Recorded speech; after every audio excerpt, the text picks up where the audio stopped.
ones who get it done.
Now, from Wichita's most listened to sports radio, 97.5 and 1240 KFH. This is Sports Daily with Jacob Albrocht and Tommy Kester.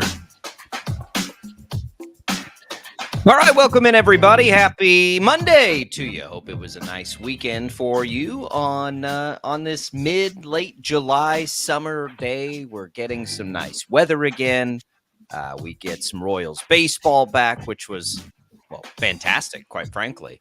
All kinds of good stuff over the weekend. We get the Open Championship, the British Open in the books. We've got Chiefs training camp well underway. We're going to get a report from Chiefs training camp with TJ Cleveland of Eyewitness Sports, 12 News Sports, I should say, a little bit later. Thanks for listening to us on KFH. Thanks for watching us on 12 News Connected. That'll be fun. And if you are watching us now, we're going to test this today, be able to get a video interview. So TJ will help us with our maiden voyage on that from St. Joe at Chiefs camp. Looking forward to that as well.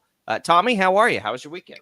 It was good. Good to see you today. Glad to be here. Looking forward to talking with TJ a little bit later from Chiefs camp. I know that he's up there enjoying getting a chance to see these players getting ready for the season. Weather should be good at training camp. I know that for late July, you can't ask for a whole lot more. So looking forward to talking to him and getting into the Royals. It couldn't have been a better weekend for them. So looking forward to getting into all of that today. Yeah, it is nice to have the Royals back. It is certainly nice to see them come out and do exactly what they're supposed to do and sweep the White Sox. Seth Lugo in the final leg of that series going a complete game. They had fantastic starting pitching throughout that series, and they build up a lot of momentum, and they get themselves into a comfortable spot in the standings. We'll dig into all of that and look ahead now as we're just about a week away from the trade deadline. And the more they can do now, if you are of the belief that they need to be aggressive at the deadline, the more they can do now, the more likely it is they're aggressive at the deadline, I would think. And so here we go, maybe a chance to see some potential additions on display. Yesterday, Tommy Pham, 2 times in that series, went 2 of 4. His batting average up to 270, staring at you right in the face in a series like that. So we have all of that on the plate today. I'm curious about Chiefs camp. You've got some buzz, one of the rookies that we talked a lot about last week. I think probably the darling so far of the full team workouts, but we can get into it. We're going to give away some HTO today as well on the program, some iced tea, some coffee for you, which will be fun. We have all kinds of good stuff for you.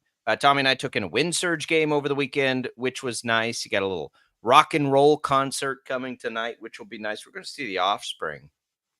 I'm excited. I don't know what to expect, but I'm excited. I am too. I'm looking for, I hope I can stay up that late. I don't know if I'm as punk rock enough, as I used to be able to, hang out and be able to do that show, but I'm looking forward to it.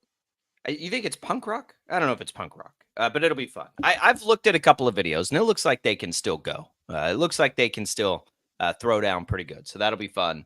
Looking forward to that. Royals, Tommy. I mean, I don't, at some point you just that was about a perfect weekend, right? And we've talked about this stretch, these games, a bunch of series in a row against teams that haven't been very good this year. They'll still get another 13 straight games against teams without a winning record. So this is the time. They go up against the White Sox. They allow 3 runs in the series. They score 17 runs in the series. Took them a little longer yesterday.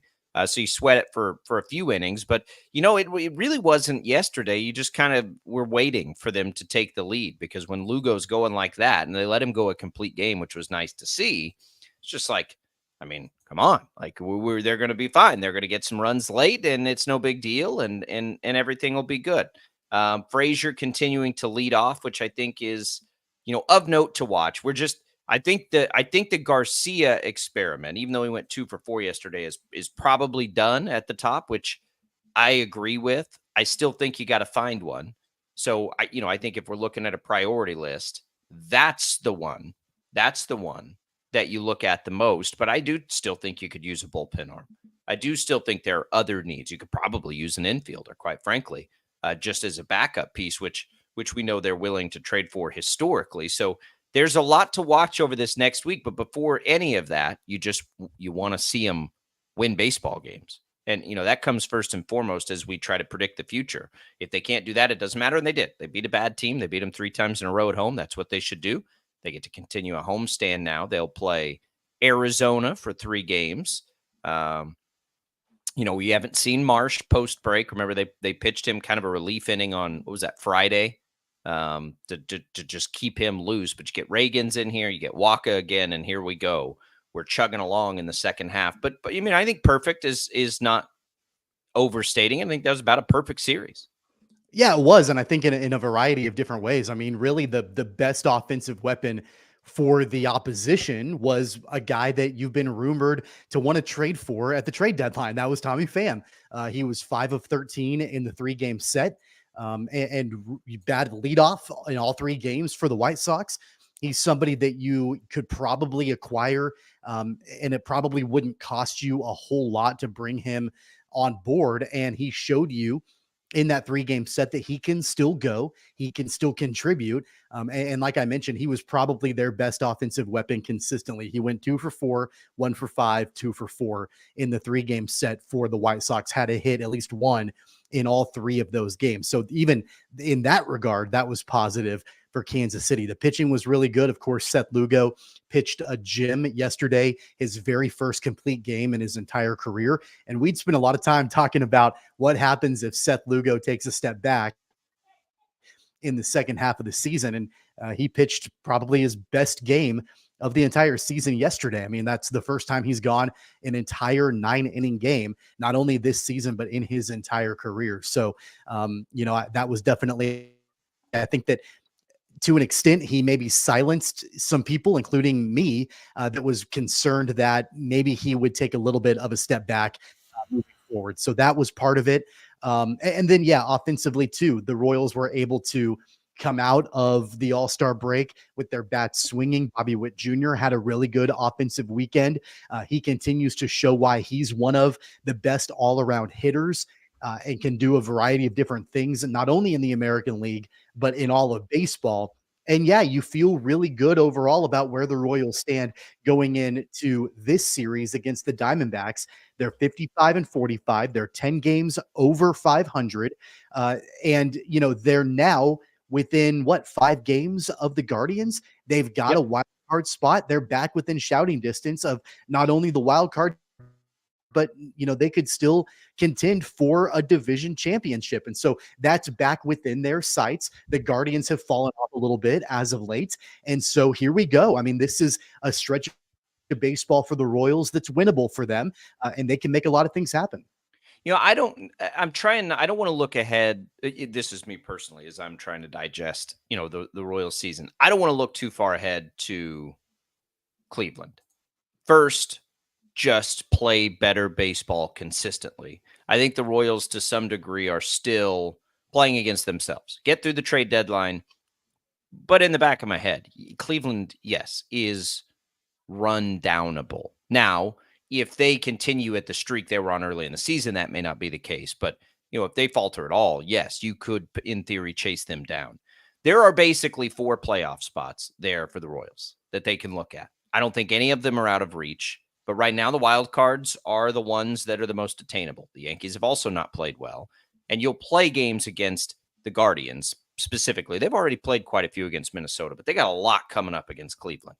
And let that take care of itself. First things first, though, and this is what I mean for me personally. Play well, beat bad teams. Try to not be, and they may be in the middle of a hot streak, and that may be what we're seeing here, but it would be nice to see them just get consistent enough here where they don't go through those stretches where, where things sort of fall out a little bit. And that's sort of what I'm watching for. Okay, you swept the White Sox at home. That's exactly what you should do. You did it in relatively dominating fashion. Exactly what you should do. It's a great betting weekend if you just took the Royals money line all through that series, got plus money. The Diamondbacks are not as bad as the White Sox are. I don't know that that's still the way you'd want to attack this next series, but why not? Now, can you make it a 6-game win streak? Sure. I mean, I think you can. You get them at home. You get them at home, then you get the Cubs at home. Can you make it 8 out of 9? Like, can you do those kinds of things against bad teams? And we really haven't seen that stretch out of this team this year. Like, I mean, maybe we have. Maybe they've won 8 out of 9 if we went back and look back. But it feels like a different universe where they've just come out and been dominant like that. It's felt like a really long time. Now they've stayed in there. They've had nice stretches, but boy, they have a chance to really pile it up and just build some. What day in this is the deadline the 30th or the 31st? It'll be either next Tuesday or Wednesday. You've got 6 to 8 games between them against bad teams. Boy, you want to talk about creating some momentum and some buzz for the fan base. You win most of those games. You make a move at the top. I mean, it's going to be buzzing for the Royals if they can take advantage of this, which will be great because ultimately it does matter that they just build up enough momentum to get fans and butts and re-energize the fan base, which is why I've always thought they needed to be aggressive. But it starts with winning these baseball games. They did a great job of that against a bad team. They got the wins. They'll continue it tonight. That pregame coverage begins at 7 o'clock tonight against the Diamondbacks. You had a Bobby Witt Jr. game where he sort of took over offensively. You had a Vinny Pasquantino game yesterday. He was 2 of 4, and then the bottom of the lineup sort of, piled it up there as they had their big eighth inning where they scored 3 runs, and that's all they needed. I love that they let Lugo finish that game. They could have easily yanked him after they got the lead and gone to MacArthur or something. But that's where you're like, don't you dare pull him out of that game, and they didn't. And Lugo's equipped for that. And honestly, that might be good for Lugo to get that out. After a couple little blips, and he wasn't great coming in. In that last start out of the All-Star game. That probably feels pretty good. That might mean something to him to get out there and be able to finish that game off, especially if he's never done it before, which is kind of hard to believe the way he's gone the last few years. It's kind of hard to believe he hadn't done that this year, quite frankly. But that could mean something to his psyche moving forward. Yeah, I think it could. And again, like this has been a pitcher that really hasn't had a ton of longevity as a starter. He's been a reliever. He's been a guy that I think has always wanted to be a high quality starter in Major League Baseball. Now he's been given an opportunity over the last couple of seasons or so to show what he can do and show that he can pitch, into late inning situations. And, but he's never really been given the opportunity to go the distance and pitch an entire complete game. He did that yesterday and was able to deliver. And so, yeah, I'm with you. I think that the fact that Matt Quatraro gave him the opportunity to continue that and to finish out what he started, I think that does show the faith that Quatraro has in Seth Lugo. And that's important coming off of a start right before the All-Star break that was not good for him, where there had been questions about, okay, is Seth Lugo going to come back down to earth a little bit as the season progresses? And once we get into August and then in September, and, will there be a push to maybe try to save him a little bit and maybe not pitch him quite as much? And will we see maybe shorter outings from him, maybe wanting to try to pace him a little bit? That wasn't the case yesterday. And I think Quatraro kind of slammed the door on that a little bit. Like, hey, he is our guy, and we feel like he can go the distance. He can pitch a complete game, and we have no concerns about him whatsoever. I think that the way that Lugo pitched yesterday and the confidence and the faith that Quatraro had in Lugo to keep him in the game and let him pitch the entire game, I think that was as strong of an endorsement that Quatraro could have in Lugo as you could possibly have. And that was Quatraro saying, we wholeheartedly believe that what happened with Seth Lugo right before the All-Star break was an anomaly. We don't believe that that's a trend. That's an anomaly. That was as big of an endorsement as you could have possibly gotten. It helped that he was insanely efficient, right? He finished the game at 103 pitches. So there was no issue there with letting him go. That certainly helps, but I agree with you. I think there is a significance to that for sure. Ken asks a good question. He says the team has good chemistry. Who goes to get a player like Pham? Because Pham has a history of, being polarizing, I guess we could say. We're going to answer that after the break because I think it's a good question as far as the urgency at the top of the lineup. But let's do that when we come back. All this baseball coverage, by the way, presented by T-Mobile. Switch to T-Mobile and you can get tons of benefits. Still save on every plan versus AT&T and Verizon. Use their savings calculator to find out how at T-Mobile.com/switch. We're going to come back and we'll talk about that question. Pham, you just faced him. What about a guy like that? What does this team need to be in the market for, afraid of to some degree, of mixing it up a little bit? We'll get into that as we make our way toward that trade deadline. Now, just about a week away. We've got all kinds of fun stuff. TJ Cleveland will check in from St. Joe at Chiefs camp. That coming at the top of the hour. And if you're watching on our video streams, you'll see that via video for the first time here on Sports Daily as we are growing and expanding into the video streaming world. You can find the show right now at 12 News Connected on Facebook, on YouTube, all kinds of different ways to check out the show. You can still call the IHOP hotline the good old-fashioned way. Chad Chambers is there for you, 869-1240. We're going to come back. More Sports Daily right after this.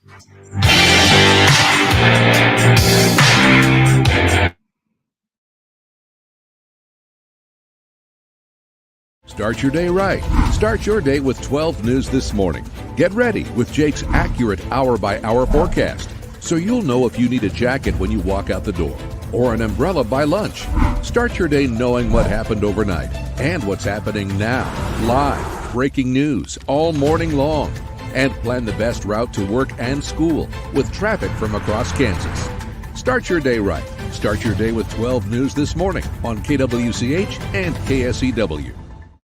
The cornerstone of Investigate TV is investigative journalism. Should this be better regulated? How big of a problem is that? We want to get answers. We want to teach you something. Should they be revoking these certifications? Should I be concerned?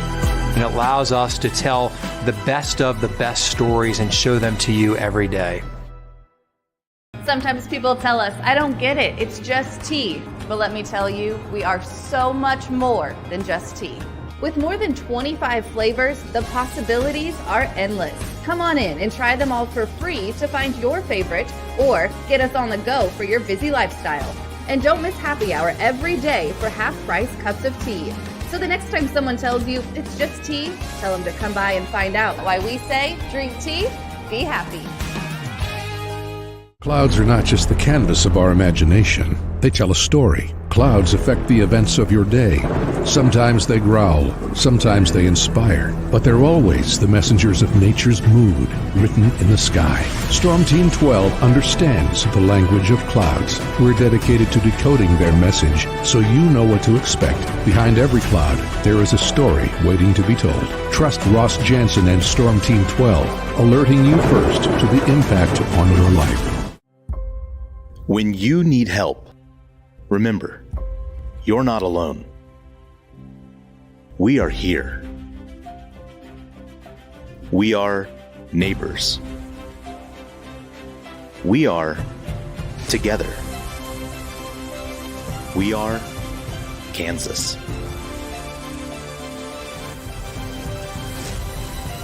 We are 12 News. They say it takes a village. Come together and support local businesses in our neighborhoods. When you contribute to local shops, more money goes back into the economy. Shopping local makes our state stronger. So give back to the communities you love and watch our businesses and communities thrive. Shop local and be Kansas proud. At 12 News, we know you're busy, which is why we're here whenever you need us. Anytime, any screen. With live breaking news. Critically hurt after an apartment. Storm Team 12 forecast. Snowing for many miles. And the stories you don't want to miss. The scene's still very active. Just search KWCH 12 News wherever you stream and catch up on the latest news of the day. All for free and on your schedule, hopefully making your day a little bit easier. And did I mention the Storm Team 12 forecast? 12 News whenever you want. Sometimes people tell us, I don't get it, it's just tea. But let me tell you, we are so much more than just tea. With more than 25 flavors, the possibilities are endless. Come on in and try them all for free to find your favorite or get us on the go for your busy lifestyle. And don't miss happy hour every day for half-price cups of tea. So the next time someone tells you it's just tea, tell them to come by and find out why we say drink tea, be happy. determining fact from fiction. That's our full-time job. You need to have someone give you the whole story from every side. To help you when no one else is listening. You need someone to put you first. That's what we do. We bring you the facts first. When you need it. Wherever you are. 12 News. Facts first. The Catchies are back. No matter the sport, no matter the school. Highlighting the best overall high school boys and girls athletes in the state. Now's the time to vote for who takes home a Catchie. Help us recognize the top high school athletes in Kansas by scanning the code on your screen to vote, or go to catchitkansas.com and vote there for the Catchie Awards. The Catchies, brought to you by Hutchinson Community College and Prairie Land Partners.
On your way into work, and want to keep listening to Sports Daily even after you park the car with the Odyssey app and Odyssey.com, you can. Just download the app or visit Odyssey.com, search for KFH. Download the Odyssey app today to get started. That'll be an easy way to listen to us. My parents are leaving town right now, and I should have showed them how to download the Odyssey app, because I gave them the radio frequency and they're going to drive out and they'll lose it. But at some point I'll tell them, hey, just get the Odyssey app. You can listen to us anytime, live on the air, back in the past, and podcast form. We'll have TJ Cleland, 12 News, joining us from Chiefs camp coming up at the top of the hour. Looking forward to that for a variety of reasons. One, the buzz of Chiefs camp early. How's it been? And two, we're going to try a video interview on our video stream for the first time here. So looking forward to that. Thanks to everybody who might have been we kind of went spur of the moment on Saturday to test some of this out. So if you heard us, you got a little inside radio there. All right, Tommy. So Ken brought up a good question. He says, why bring in a player like Pham when the chemistry is so good? Pham is a bit polarizing. He's had some moments over his career. And I would say it this way. Like, if there wasn't good chemistry, maybe that would be concerning. But I don't think anybody's coming into that clubhouse and disrupting anything that this team has going right now. It has two unquestioned leaders right now in Bobby Witt Jr. and Salvador Perez. So nobody's going to they're not going to let anybody mess that up. And probably Vinny Pasquantino fits that mold too. And then you've got the pitchers, and you've got, I don't think there's anything that's going to be a problem there, because if it was, you could just send him packing in theory. The problem, Ken, and the reason this is so urgent, it doesn't have to be Tommy Pham. Tommy Pham is just a nice fit. But man, you're running guys out there at the top of your lineup. Adam Frazier, 286 on base percentage. Michael Garcia, 286 on base percentage. Maybe you think, well, what about Michael Massey? Maybe they could use him. 287 on base percentage. Like they don't really have anybody on the roster outside of Vinny Pasquantino, Bobby Witt Jr., Salvador Perez. We floated out the idea of leading off Freddie Fermin, which I still think is an interesting thought concept, but he's not quite an everyday player for whatever reason. I'm not saying he needs to be or anything like that. They don't have it on the roster unless you're going to lead Bobby Witt Jr. off, or unless you're going to do something outside the box like lead Vinny Pasquantino off. I don't think that they have what they need in that spot. And it is a clear need, because they have two, if not three, really good hitters immediately following that could create early offense that allows this team to do a lot more things. So, as much as it is about Tommy Pham specifically, Tommy Castor, it's more about the urgency to get something done there, because it is such a hole in this lineup this year, and has been and continues to be. Yeah, I think that, that argument about his personality and some of the disruptions over the course of his career, that's all true. And there have been well-documented situations that he's been in that have been issues and things like that. That's all well and good. But I would look at, where he's at right now in his career. He plays for the worst team in Major League Baseball. So if I'm Tommy Pham, I know he's brash. I know that he's got a history of conflict and confrontations and all of that. But if I'm him, even with that personality, even with that attitude, if you're going to give me the opportunity to leave the worst team in Major League Baseball with the potential to join a contender, to join a team that could make a playoff run, to play playoff baseball, with the idea that, okay, you're going to be joining a team that has really good chemistry, that has, good relationships, and that you've got, these unquestioned leaders in Salvador Perez and Bobby Witt Jr., and you've got players that they gel well together and they get along, and there's not drama in the clubhouse.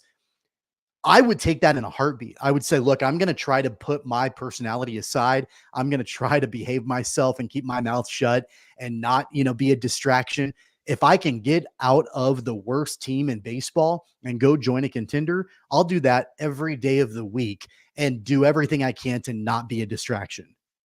And, sometimes there's like, maybe that weird edge can be a good thing, right? Maybe that you remember in Major League 2 when they bring in the Japanese player and he'll like run through a wall and he's crazy and everything, and it kind of is contagious a little bit. Like it's not all bad either, especially when when you've got the good leadership. But man, I'm telling, we bring him up because he's such a natural fit. He's a leadoff hitter. Now, can he play center field? I think he probably can. I think he can. Where did he play in that series consistently? Left, right? Did he ever play any right field? I don't know if he can still do that these days, but it's worth a shot. Because against, overall, his on-base percentage is higher basically than anybody besides Bobby Witt Jr. It's about the same as Salvador Perez. Even if you just wanted him as a platoon player, his on-base percentage, Tommy, against left-handed pitching, 377. And it's still 330 against right-handed pitching, which still slots in ahead of everybody basically besides Bobby Witt Jr. and Salvador Perez. He's just such an offensively an easy fit for this team. You can DH him a little bit if you feel like you need a little defense out in the outfield. He gives you another rotation piece. Maybe he's just like, there are just things you can do. I would say the biggest question about him specifically is who plays center field, because I do think you'd like to keep Renfroe and Melendez in the lineup. But that, for me, that's about the only question. He's not going to cost you anything, I don't think. The White Sox could try to hold out. But no, he's 36 years old. But the thing he still does well is exactly what the Royals need somebody to do. It's just such an obvious fit, I think, is the reason that we keep going back to him, is because offensively, he'd be perfect. Exactly what the team needs. Yeah. And, I think that there also is an argument that could be made, and I'm going to play devil's advocate for just a second. I talked about, how he's kind of got the one side where, okay, there's the history of the confrontations and the bad attitude and that sort of thing, where that could potentially be a distraction in a Royals clubhouse that seems like by all accounts, they're very close. Playing devil's advocate for a second, could there be a scenario where the Royals could actually use that edge to their advantage?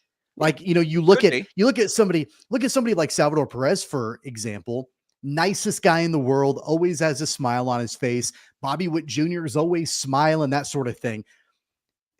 Think of somebody, and I'll use the late, great Yordano Ventura as an example for the Royals.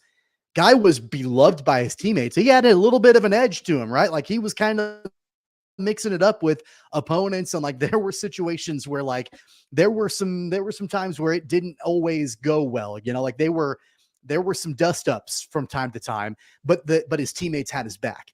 And I'm not suggesting that the Royals lack an edge, but what I'm saying is that I wouldn't necessarily just like immediately default to, if Tommy Pham comes onto this team, that it would, like, if there was that attitude that Tommy Pham brings, that would automatically mean it would be to like the detriment of the Royals, that it would automatically be a negative. Maybe that would mean that the entire team gains a little bit more of an edge, that maybe the team becomes a little bit more like Tommy Pham and they become a little bit more scrappy. And I don't know, like, it could go one of two different ways. Like, time would tell if he ends up joining that team, but I don't know if you could absolutely just default to, oh, here comes a known clubhouse cancer of a guy, and it would automatically turn out bad for the Royals.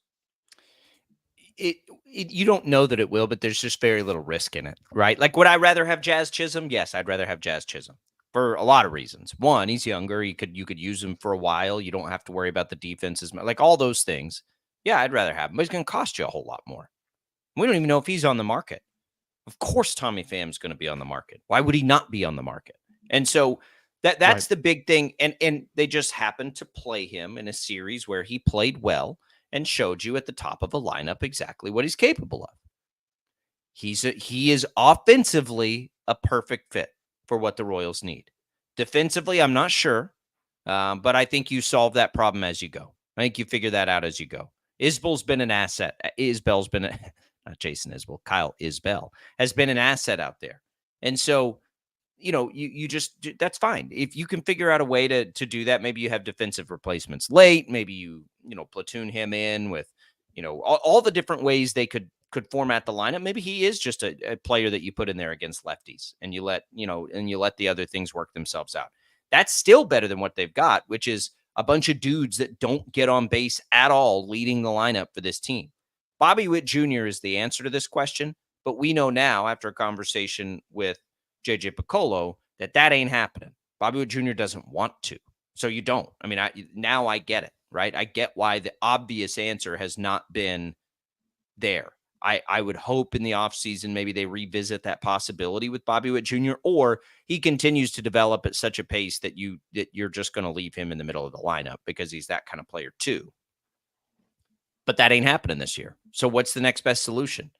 Well, the cheapest and a perfect offensive fit would be a guy like Tommy Pham. Are there other options? Probably so. Will there be more options that come up in the next week? Probably so. And so we're just pondering. But the main thing is they have got to find somebody to hit at the top of that lineup. Did Adam Frazier have 2 walks yesterday? Am I being unfair? They just didn't. They're not getting anything out of the position. It's just constantly. They haven't all season. They haven't gotten any production all and season from that. It is such a glaring hole. He had one walk. He had 1 walk yesterday and 2 at bats. Yeah. And I'm just going to look at the other game because I know they didn't get anything in the first game of the series either. Okay. So 0 for 3, 0 for 2, Frazier in that series. And then in the first game, 0 for 4. So a collective 0 for 9 in the leadoff spot. And Michael Garcia hasn't been much better in that spot. Like that stuff right now. Those are the little details that you massage out. And does that, does not making a move there keep the Royals out of the postseason?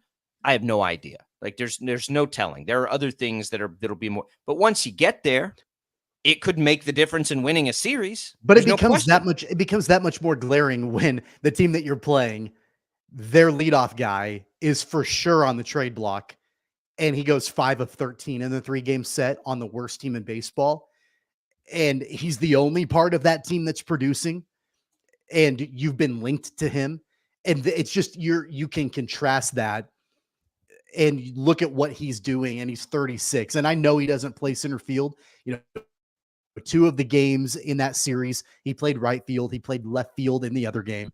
So I know that, but you could platoon him. You could find ways to make it work. I'm less concerned about which position in the outfield he's playing and more concerned about him getting on base in the leadoff spot, which he would absolutely do, that would be the reason why you would bring him on board. I don't have any level of concern right now about the way that he has acted, like his personality in previous years, based on what I just said. Number one, it's either he's going to tone it down because he wants to be a part of a contender, or number two, I think that the team rallies around him because I think that he brings a little bit more of a competitive fire. Yeah, totally. I totally agree. That does it, because you can just let him go. Like if that actually became a problem, which again I find highly unlikely, I mean, just bye.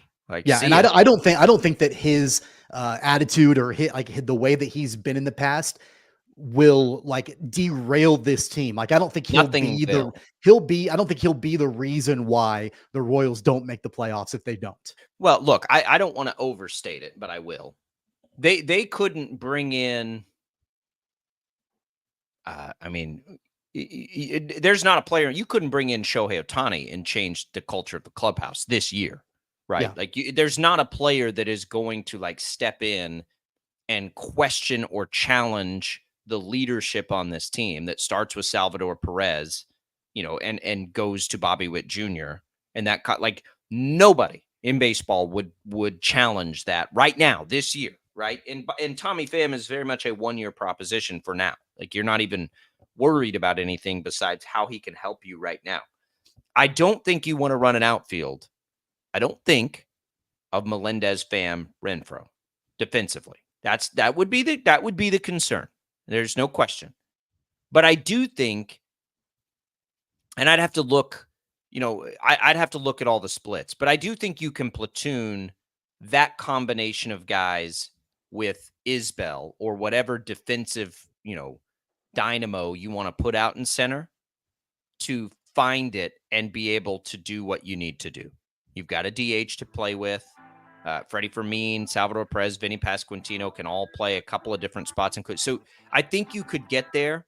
And look, again, the option could absolutely present itself over the next week where it's like, oh, okay, well, and this guy can play center field, right? It's not that he's the only option. He's just the cheapest option that makes a ton of sense offensively.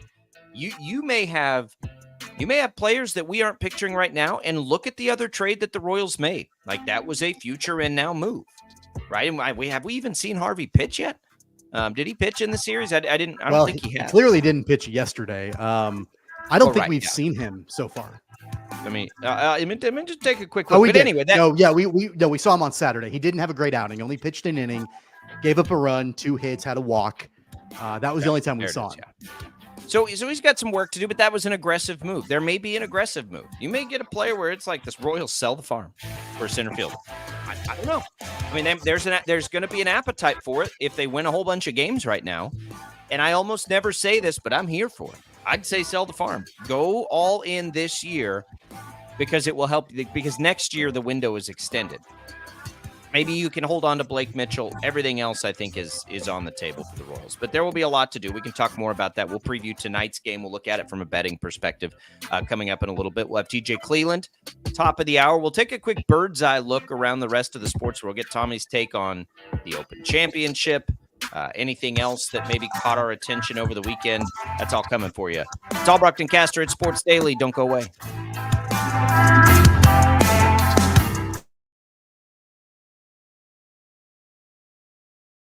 Start your day right. Start your day with 12 News This Morning. Get ready with Jake's accurate hour-by-hour forecast, so you'll know if you need a jacket when you walk out the door or an umbrella by lunch. Start your day knowing what happened overnight and what's happening now. Live, breaking news all morning long. And plan the best route to work and school with traffic from across Kansas. Start your day right. Start your day with 12 News This Morning on KWCH and KSEW. The cornerstone of Investigate TV is investigative journalism. Should this be better regulated? How big of a problem is that? We want to get answers. We want to teach you something. Should they be revoking these certifications? Should I be concerned? And it allows us to tell the best of the best stories and show them to you every day.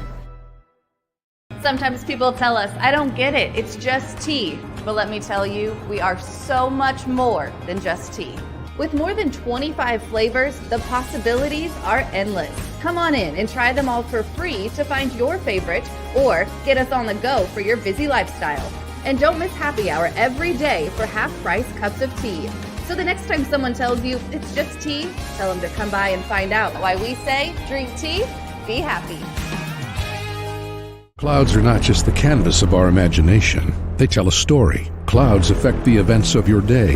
Sometimes they growl, sometimes they inspire, but they're always the messengers of nature's mood written in the sky. Storm Team 12 understands the language of clouds. We're dedicated to decoding their message so you know what to expect. Behind every cloud, there is a story waiting to be told. Trust Ross Jansen and Storm Team 12, alerting you first to the impact on your life. When you need help, remember, you're not alone. We are here. We are neighbors. We are together. We are Kansas.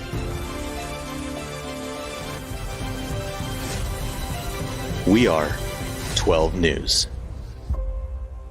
They say it takes a village. Come together and support local businesses in our neighborhoods. When you contribute to local shops, more money goes back into the economy. Shopping local makes our state stronger. So give back to the communities you love and watch our businesses and communities thrive. Shop local and be Kansas proud. At 12 News, we know you're busy, which is why we're here whenever you need us. Anytime, any screen. With live breaking news. Critically hurt after an apartment. Storm Team 12 forecast. Snowing for many miles. And the stories you don't want to miss. The scene's still very active. Just search KWCH 12 News wherever you stream and catch up on the latest news of the day. All for free and on your schedule, hopefully making your day a little bit easier. And did I mention the Storm Team 12 forecast? 12 News whenever you want. Sometimes people tell us, I don't get it, it's just tea. But let me tell you, we are so much more than just tea. With more than 25 flavors, the possibilities are endless. Come on in and try them all for free to find your favorite or get us on the go for your busy lifestyle. And don't miss happy hour every day for half-price cups of tea. So the next time someone tells you it's just tea, tell them to come by and find out why we say drink tea, be happy. Determining fact from fiction. That's our full-time job. You need to have someone give you the whole story from every side. To help you when no one else is listening. You need someone to put you first. That's what we do. We bring you the facts first. When you need it. Wherever you are. 12 News. Facts first. The Catchies are back. No matter the sport, no matter the school. Highlighting the best overall high school boys and girls athletes in the state. Now's the time to vote for who takes home a Catchie. Help us recognize the top high school athletes in Kansas by scanning the code on your screen to vote, or go to catchitkansas.com and vote there for the Catchie Awards. The Catchies, brought to you by Hutchinson Community College and Prairie Land Partners.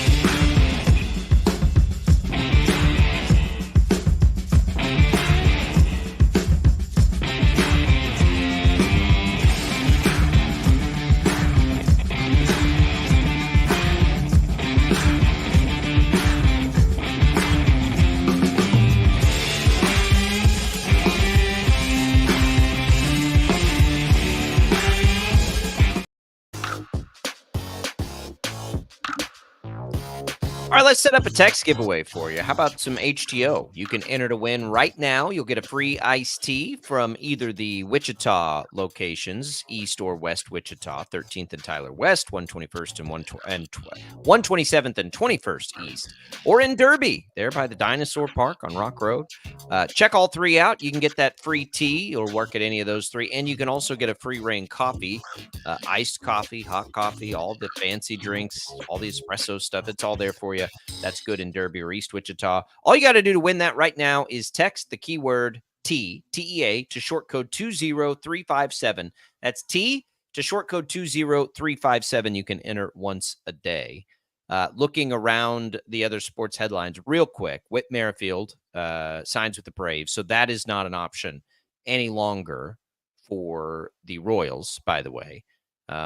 What'd you think of the British Open? You good with Schauffele? I kind of had it on, kind of trying to pay attention. I was a little busy this weekend, but I mean, you good with the way that tournament played out? I know it was kind of up and down for a lot of guys. Yeah, I like it. Xander Schauffele had a great final round. He came on strong at the very end. Schauffele won the PGA Championship, so it's his second major of the year.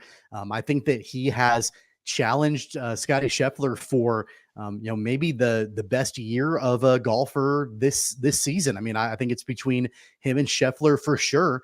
And I think it's also, really notable that an American won all four majors. Scheffler won the Masters, Schauffele won the PGA and the Open Championship, and Bryson DeChambeau won the U.S. Open. So a clean sweep of the four major championships by Americans. So pretty notable.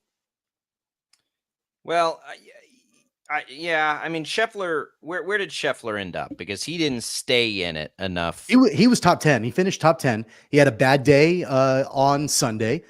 Didn't really particularly end well. But even though he didn't play his best golf to end the round, I mean, he still finished top 10, and so, I mean, that tells you about the kind of staying power that a guy like Scottie Scheffler has. And okay, so I want to go back to our challenge. He's one of three on majors. Are we all the way through? Have we had all four? Yeah, or have we just had three? No, so he's one of four. One of four. And what did when we went back to that bet, when we said, how would you fare if you just bet Scheffler in all the majors? Wasn't he 3-1 or like 3.5 to 1, 3.5 to 1, something like that? So it would not have paid. It would not have paid to bet Scheffler in all the majors this year, which is crazy because it looked like he was going to win all of them there for a little while. But if you bet him in every tournament, that might be a different story. You'd probably be a little closer to it, but that is something to watch and maybe something that I'll actually do next year. So now we just kind of ride it out to the end of the golf season, right? That's it. We get the FedEx Cup thing, and then that's another golf season in the books. Well, you got more than that. You've got the Olympics coming up, that's right. and That's so right. of course you've Who are got we golf sending? in the Olympics. Who are we sending? By the way? I mean, Scottie Scheffler, Xander Schauffele. So those two guys are representing the U.S. I think that there are a couple of other Americans that are in the field for the U.S. And then the President's Cup that will be taking place in September. So you've got the U.S. taking on the international team. So it's basically everybody but Europe. So you've got Canada, you've got Australia, you've got South America, Mexico, basically everybody but Europe that the U.S. will compete against in that President's Cup that takes place in September. But then, of course, you've got the FedEx Cup, the Tour Championship, all of that will also be coming down the wire. But is the Olympics, and I don't remember paying attention ever. Is this how is this first year of the Olympic golf? Like, how big a deal how big a deal is the Olympic golf? We're not locked into team. It feels like the Ryder Cup's a bigger deal, but are the Olympics a bigger deal? No, I wouldn't say it's a bigger deal, but I mean, an Olympic gold medal for your country. I mean, I love it. That's a major deal, right? I mean, this isn't a me thing. What would you rather have? You're a golf fan. I'll ask it that way. What would you rather have, an Olympic gold medal for Team USA or a Ryder Cup win for Team USA? As a fan, I'd rather have a U.S. Ryder Cup win. I think for a golfer, though, I don't know. I mean, well, yeah, I mean, a gold medal, you only get a chance at it like every 4 years. Yeah. But I'm talking about as a fan. That's what I meant, though. As a fan, what do you think fans want more, the Ryder Cup win or the Olympic gold? If you are U.S. or Europe, probably Ryder Cup. If you are another part of the country, probably gold medal, or a part of another part of the world, probably gold medal, because the Ryder Cup is limited to US and Europe. So I think that probably plays a part in it as well. Scotty Scheffler in the Olympic field, Rory McIlroy in the Olympic field, Xander Schauffele. But those guys don't all get to team up against us in the Olympics, right? They got to play for their own country. It's not a Europe thing. I'm looking off the field for the Olympics. John Rahm representing Spain. Colin Morikawa is in the U.S. field. Jason Day representing Australia. We ought to crush them, right? There's no country that's going to. Maybe England would. I would imagine the U.S. is odds-on favorite, and England would be second. Don't you think? Maybe. But that's the thing, is that this is individual. Like, it's, who's going to win the gold medal individually. So, really? Yeah. Xander Schauffele is already a gold medal winner. How is there not a team? There's got to be a team medal for that, though. Doesn't there? Forgive my ignorance for not knowing Olympic golf. How would there not be a team medal for that? Well, then that changes everything. That changes it a lot. If there's not a team. My understanding is it's all individual based. I'm looking at it. I think you're right. Yeah. Huh. Okay. Well, that's dumb. They should make a team medal. Why wouldn't they make a team medal for that, like they do every other sport? I guess they don't do it all sports. That's tough. I'd like to see that as a team sport, but okay. Well, now it gets, so you got Scheffler and Schauffele, 2 Americans at the top. 3 out of the top 4 would be Americans. McIlroy and Schauffele's already won a gold medal. He won it. Like 3-4, like the last time that they did the Olympics, 21. Forgive my ignorance on that, everybody, but I think most people out there are like me. We're uneducated on Olympic golf. Don't judge. Don't judge. All right? It's been a while. It's been 4 years since we've had this thing. But that's coming up along with the rest of the Olympics. We're going to come back. We're going to check in from Chiefs camp at St. Joe. TJ Cleveland of 12 News will join us in our very first video interview on the screen here for video. We're going to test it out next on Sports Daily.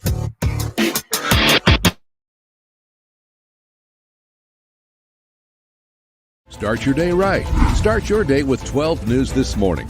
Get ready with Jake's accurate hour-by-hour forecast, so you'll know if you need a jacket when you walk out the door or an umbrella by lunch. Start your day knowing what happened overnight and what's happening now. Live, breaking news all morning long. And plan the best route to work and school with traffic from across Kansas.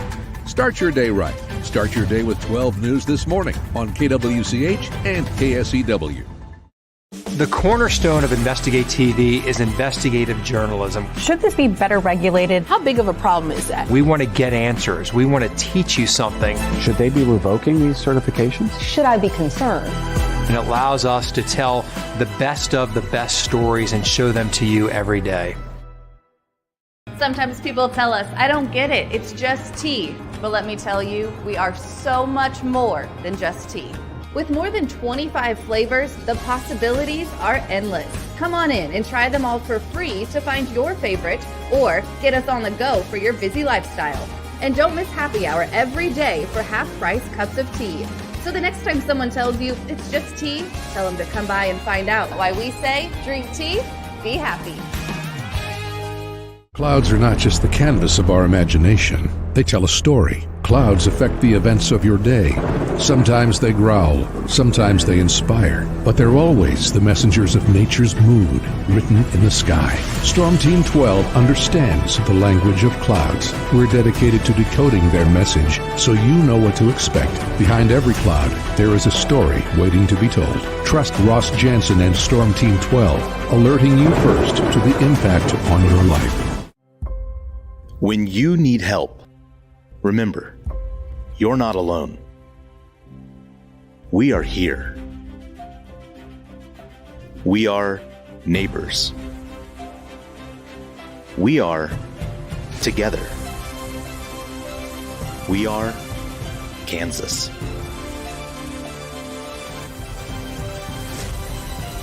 We are 12 News. They say it takes a village. Come together and support local businesses in our neighborhoods. When you contribute to local shops, more money goes back into the economy. Shopping local makes our state stronger. So give back to the communities you love and watch our businesses and communities thrive. Shop local and be Kansas proud. At 12 News, we know you're busy, which is why we're here whenever you need us. Anytime, any screen. With live breaking news. Critically hurt after an apartment. Storm Team 12 forecast. Snowing for many miles. And the stories you don't want to miss. The scene's still very active. Just right search KWCH 12 News wherever you stream and catch up on the latest news of the day. All for free and on your schedule, hopefully making your day a little bit easier. And did I mention the Storm Team 12 forecast? 12 News whenever you want. Sometimes people tell us, I don't get it, it's just tea. But let me tell you, we are so much more than just tea. With more than 25 flavors, the possibilities are endless. Come on in and try them all for free to find your favorite or get us on the go for your busy lifestyle. And don't miss happy hour every day for half-price cups of tea. So the next time someone tells you it's just tea, tell them to come by and find out why we say drink tea, be happy.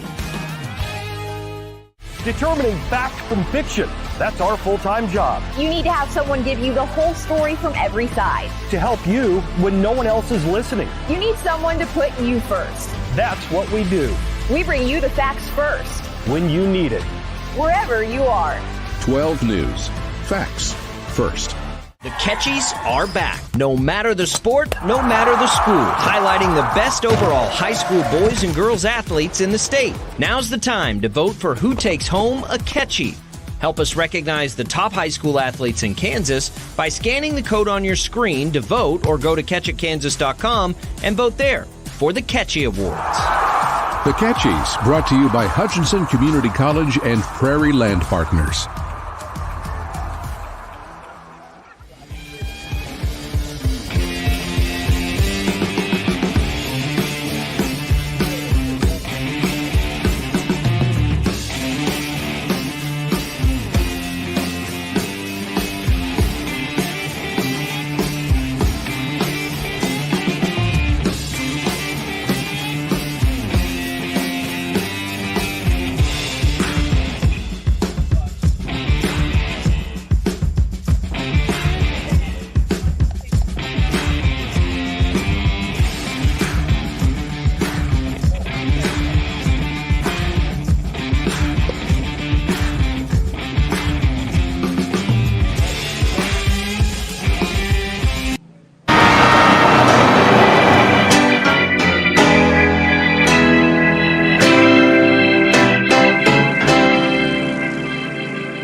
Wichita's most listened to sports radio, 97.5 and 1240 KFH. This is Sports Daily with Jacob Albrocht and Tommy Kester. All right, welcome back in, everybody. It is Sports Daily, hour number 2 kicking off with us. Thanks for tuning in on KFH. You might be watching us on 12 News Connected. You might be watching us on Facebook or YouTube. And if you are, for the very first time here on Sports Daily since our video stream launch, you are seeing a live video interview. You'll hear it as well, not to worry. TJ Cleland, 12 News, out from St. Joe at Kansas City Chiefs camp. TJ's been there this weekend and into today. TJ, welcome in. How are you? Hello. I got to say, this video interview stream is kind of cool as hell. You know, being a listener, getting to see the third person now, this is a game changer.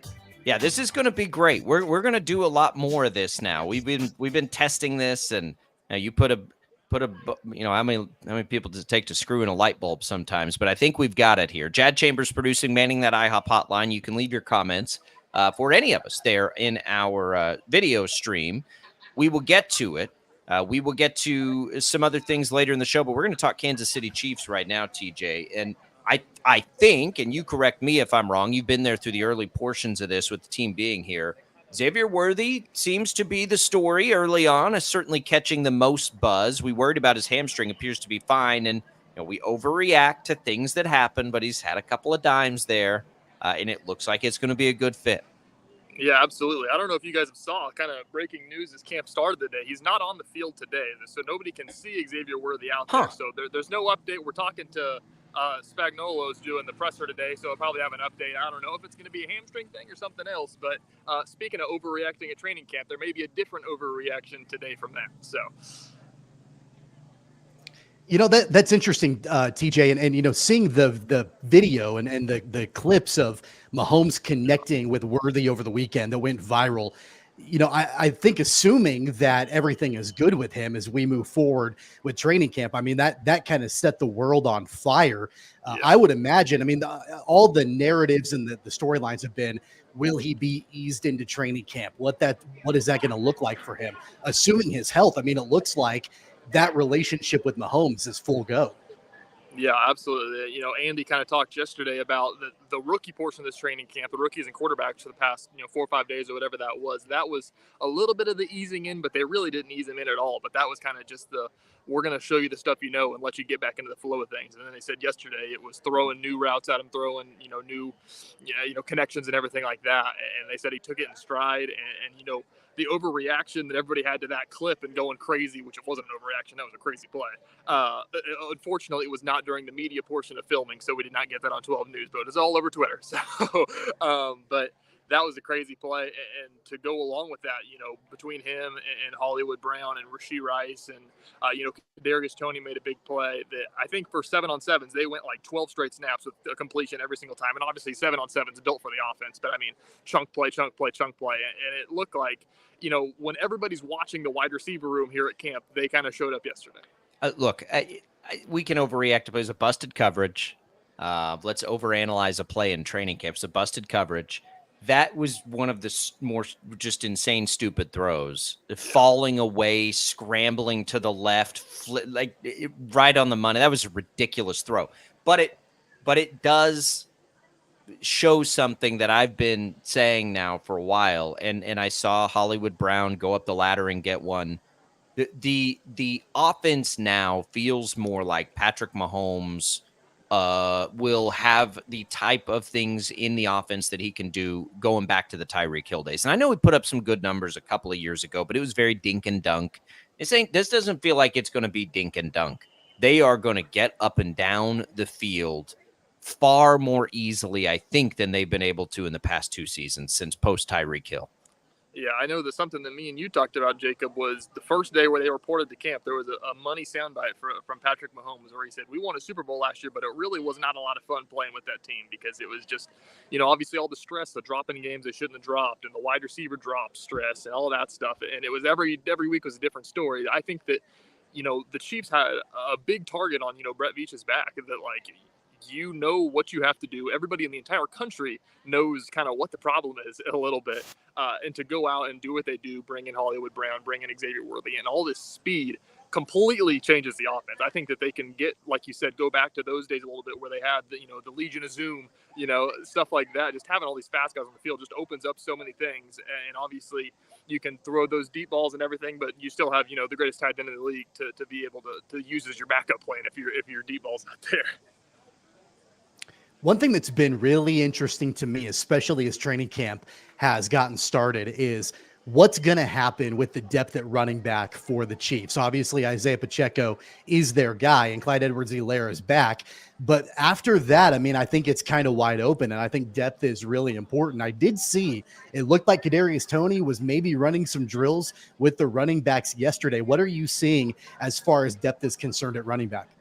Yeah, you're right. He was back there taking a couple handoffs. And so that was something that we kind of looked at and saw, how creative they're going to get with that, if they're just going to kind of maybe run some screen plays with them back there. But he was taking handoffs, going through all the drills with the normal running backs and everything. So that could be something to watch.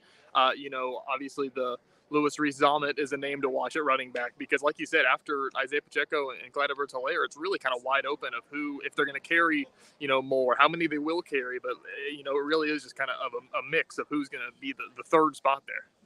We talked to Mitch Holthus a couple of weeks ago. TJ Cleveland joining us, 12 News sports director now from Chiefs camp. He brought up the kickoff and that it could completely not change the league, but be a factor that people are not appropriately, looking at this year. How much have you been able to see in that world, and how much are the Chiefs focusing on that early in camp? Yeah, there wasn't a ton of special teams yesterday. I don't know what they're planning to do today. Obviously, they worked on, punt return and everything like that, a little bit of kick return. But as for the kickoff, they didn't really show anything like that. But I know, obviously, just listening to Dave Tope talk, obviously, Justin Reed's a guy that they've talked about they could put out there because there's going to be a lot more tackles that happen on kickoff and not kicking it through the end zone because it's going to penalize you so much almost in the new kickoff rules. Obviously, kicking's a huge part of being in every position in rugby. They've talked about having him in there and getting a little creative with that. So it's going to be such a small facet of the game that's going to become an interesting part of the game. And it's going to be something to kind of watch of how they will get creative because the Chiefs are good at getting creative. You mentioned Justin Reed, TJ, and that was kind of a surprise, him showing up on the injury report yesterday, a quad injury for Justin Reed. What do we know about that? What does the prognosis look like for him? Any updates on what's happening with Reed? Yeah, nothing yet. We saw he's out there again today. He's been out with the secondary, just not running drills, doesn't have a helmet, just kind of helping out, mentoring some of the younger guys and everything like that. Walked down the hill both days. So he's out there again today. But no update yet. Yesterday we weren't even sure what it was until a last minute update as the press conference ended saying that it was a quad injury if we wanted to report that. So no level of how much of a quad injury or what part of the quad or anything of that nature, but we know it's his quad. So definitely limited in training camp. TJ, what about the defense? Something else Mitch Holthus said that really caught my attention probably more than anything this offseason is he said he thought this defense could be even better than it was a year ago. And I know you'll talk to Spags in a little bit. I have not let that creep into my evaluation of this team because I haven't thought they would be as good. It's training camp, so you don't get a good look at the defense ever. But is there any sense of that from any of the players you've talked to, from Chris Jones? I know he's been out there. Like, could this defense really be better than it was a year ago? Because if it is, that basically the better than last year would be best in the league. Yeah, I know Chris Jones talked a little bit about that yesterday. Somebody asked him, being one of the best in the league, how do you kind of elevate past that? And he really brought up, he's like, we're going to have to figure it out because we don't have L'Jarius Sneed, but we have Trent McDuffie, and we don't have Willie Gay, but we got Leo Chanel, and they've got guys that are going to be capable guys of stepping up and filling those roles. But you can speculate all you want. They said, Chris Jones kind of put it, that you really don't know what they're going to have until Friday when they put on the full pads and can actually go tackle people and kind of meshes the unit. Right now, running so many drills and skeleton defense and 7-on-7s, you can't hardly tell. So they're looking forward to Friday, and that's definitely going to be a big story to come out. Friday's going to be the big defense day of see how they do against a full steam 11-on-11 offense. So I know it's super early in training camp, so it's probably hard to totally know exactly the way it's all going to flesh out. But have you seen any kind of clarity as far as the reps are concerned at left tackle? I mean, I know that it may end up being a training camp battle or maybe even a preseason battle all the way till opening day, but does it look like a 50-50 even split, or what are you seeing there as far as who's going to maybe get the first team reps? Yeah, I know yesterday I missed a little bit of it. I saw some reports. I think Nate Taylor was tweeting out. Wanya Morris was getting some snaps there with the first team, I believe, and they were kind of shuffling some guys around. So obviously, like you said, it's too early to know, but I think Wanya Morris is a name that you can look at to see what they're going to do with that position. But yeah, I mean, it's so early that you can't hardly tell. I think that Friday is going to be the day where you can revisit all of this and you'll really learn a lot about this team. It's been a silly, speculation, I think, on my part with Travis Kelce and how long he's going to play. And people ask him all the time, does he look or feel any different than he always has? He seems to enjoy training camp. It would appear that he is again. Any sense on any of that from you now that he's, dating the biggest celebrity in the world? If we're talking football-wise, he looked great yesterday. We'll start with that. I know I think I tweeted out a video that the first sequence of 7-on-7, like the third pass of it, Mahomes found him wide open on a post route, like 30 yards upfield that would probably be a touchdown. Did that and then found them in the red zone, followed by Tony Gonzalez dunk on the goalpost to get everybody fired up. So football-wise, it looks like he's going to have a lot of fun. As for just personality-wise, because everybody just watches him as a person now as well. Compared to years past, obviously he was kind of the big jokester, like you said, has a bunch of fun with the fans and all that stuff. This year, being in the magnitude and the light that he is, I think he's toned it down a little bit just to because he realizes the magnitude of, how many people are watching him and everything like that. Takes everything a little bit more serious, but, still showed up with a, what is the show? A mustache, whatever. Burt Reynolds mustache a little bit, showing off the mustache and everything like that. So still having fun with it, had to dial it back a little bit, I think. Yeah. I mean, he's becoming one of those celebrities, and he likes it. But I could see that. Okay, so what have you got on your plate today as far as coverage that people can check out on 12 News? Yeah, absolutely. After they're wrapping up practice here, probably in the next 20, 30 minutes, I'd imagine. And then we'll talk to some guys. I know that Spags is going to talk. We're going to talk to Nick Bolton today, and Clark Hunt's going to get up there and talk as well today. So likely going to get a stadium update, some behind-the-scenes updates for the Chiefs, which are always good to know. So whatever he says there, we'll have something from Clark Hunt probably coming on 12 News, and then an update, like you said, of how this defense can get better. That's kind of going to be the question for Spags and Nick Bolton of what they can do from here. So. Well, that's fascinating. Clark Hunt stuff is obviously relevant to us here. So looking forward to those reports. Get us an update on Xavier Worthy while you're at it, as everyone is, the hype train's out of control right now. Fantasy football players everywhere are circling that name and moving it up their board a little bit. But the weapons, if he's there and Rice plays and Kelsey, my God, I mean, they're going to have so many weapons. DJ, enjoy camp there from St. Joe. We'll look for your reports on 12 News throughout the day, and we'll talk again soon. Awesome. Thank you, guys. There goes TJ Cleveland. Very nice and easy way there to get a video interview. And we love it. And that was a great time to do it, too, because, camp is in full steam. And, hey, why not? Why not go nuts with Chiefs camp? Because this offense looks like, to me, Tommy, it has a chance to be as high octane as any of the Tyreek Hill offenses. I'm not saying anybody is Tyreek Hill out there. Don't misunderstand what I'm saying. Nobody's Tyreek Hill's one of one. He's a Hall of Famer, most likely. But boy, the variety of ways they're going to be able to attack people will be fascinating. And while last year we sat there and said, run the ball, run the ball, run the ball, run the ball, man, I don't care if they run it 12 times a game this year. Because I just think it will look totally different than it did a year ago. Now, they may still end up doing that because they'll close games, but just watching camp, just when they're all out there on the field, Worthy, Brown, Kelsey, Rice, and then you get to the other players in the offense. I mean, it's just nuts. It's nuts. And Mahomes, that throw on that play was as stupid as any throw he ever makes. I mean, that was ridiculous. Falling away, scrambling right a dart on a flipping dime to Worthy like that is wild. Yeah, I think even having, the threat, and I mentioned this the other day, the threat of the deep ball that was absolutely non-existent a season ago, that opens up the door to do so many different things offensively for Kansas City. Defenses knew that there wasn't even going to be the threat of that for the Chiefs last season. So they could really focus their attention elsewhere. They could lock down Travis Kelce. They could, do a lot of other things defensively and kind of scheme in different ways because they didn't have to necessarily worry about the deep ball.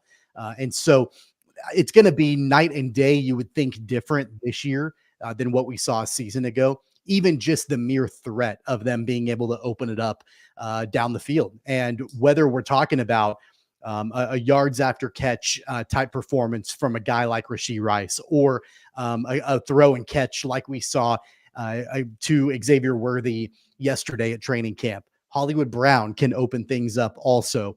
All of those things, it just provides you so many different avenues to pushing the ball down the field. It doesn't have to just be dink and dunk. And that's what the Chiefs offense was made out of a year ago. Now, it ultimately worked. Like Patrick Mahomes said over the weekend, it wasn't fun. Jay mentioned that. Wasn't fun. That was the only way that they could make it happen. That was the only way that they could get wins. They've got a bunch of different, ways to make it work, you would think, this season. And that's going to make it, I think, a lot more enjoyable to watch.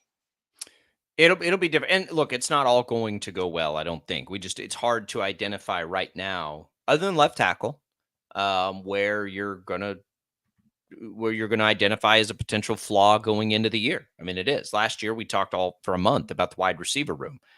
We're not going to be talking much. Even if Rashee Rice does miss significant time, which now it's maybe he's not going to miss significant time. They just have so many weapons, and maybe none of them by proxy have like this unbelievable season. Although I think Travis Kelce will. It's going to be a collection. Patrick Mahomes will be the one that has, I think, the numbers that are just staggering by the end of this thing. All right, let's take a quick break. Something else that happened over the weekend that we want to get into, the TBT, the basketball tournament. And hey, we didn't get all 3 teams through. 2 out of 3 ain't bad, though. We'll get you a recap there. Look ahead. You've got 2 games today. Shockers, KU, the alumni team still alive. We'll get you those details, tell you everything that's happening there as we make our way through this Monday edition, recapping a busy weekend here at Sports Daily. Albrecht and Caster, don't go away.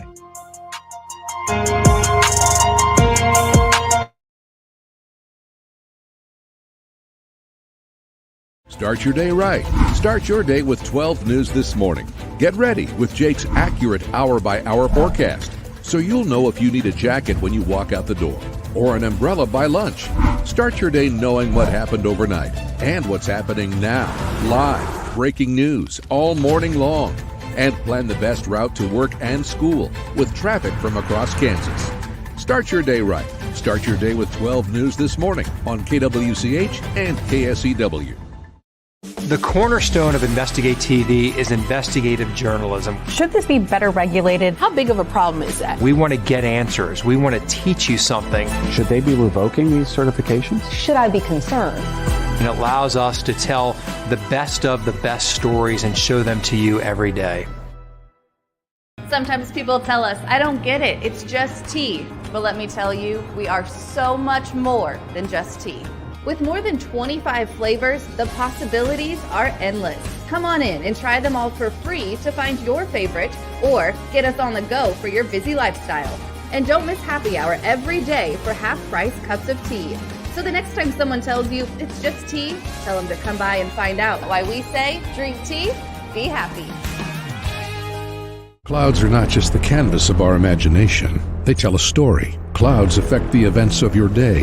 Sometimes they growl, sometimes they inspire, but they're always the messengers of nature's mood written in the sky. Storm Team 12 understands the language of clouds. We're dedicated to decoding their message so you know what to expect. Behind every cloud, there is a story waiting to be told. Trust Ross Jansen and Storm Team 12, alerting you first to the impact on your life. When you need help, remember, you're not alone. We are here. We are neighbors. We are together. We are Kansas.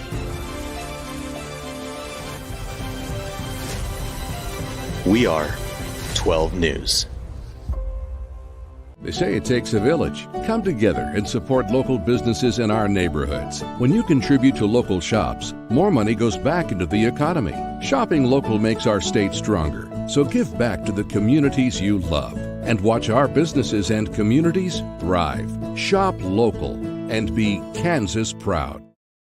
At 12 News, we know you're busy, which is why we're here whenever you need us. Anytime, any screen. With live breaking news. Critically hurt after an apartment. Storm Team 12 forecast. Snowing for many miles. And the stories you don't want to miss. The scene's still very active. Just search KWCH 12 News wherever you stream and catch up on the latest news of the day.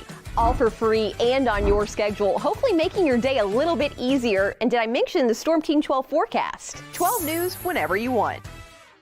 Sometimes people tell us, I don't get it, it's just tea. But let me tell you, we are so much more than just tea. With more than 25 flavors, the possibilities are endless. Come on in and try them all for free to find your favorite or get us on the go for your busy lifestyle. And don't miss happy hour every day for half-price cups of tea. So the next time someone tells you it's just tea, tell them to come by and find out why we say drink tea, be happy. Determining fact from fiction. That's our full-time job. You need to have someone give you the whole story from every side. To help you when no one else is listening. You need someone to put you first. That's what we do.